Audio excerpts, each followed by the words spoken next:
If you're trying to nail the perfect air conditioning setup, understanding subcooling for a thermostatic expansion valve and superheat for fixed orifice systems is clutch because it directly affects how well your system cools and runs. So, here's the deal with fixed orifice systems.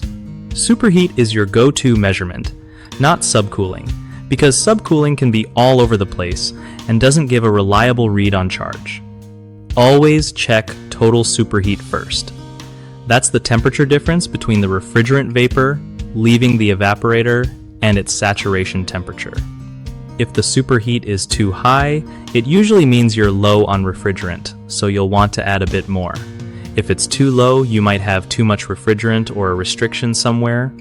Adjust slowly and keep checking until you hit that sweet spot around 5 to 10 degrees Fahrenheit of superheat. Don't waste time chasing subcooling numbers in fixed orifice systems. They just don't tell you the real story. Keep tools handy like a good manifold gauge set and a reliable thermometer to make these checks easier. Remember, patience is key.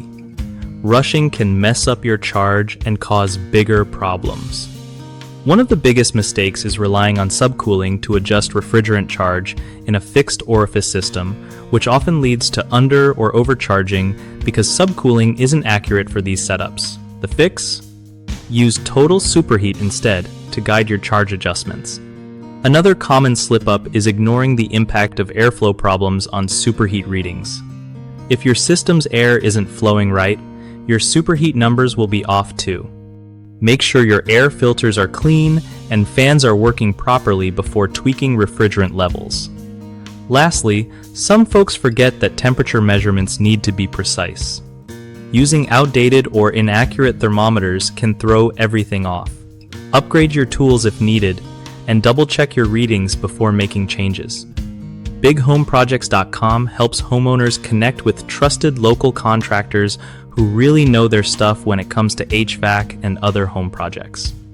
It also gives contractors a solid platform to find new jobs and grow their business without all the hassle.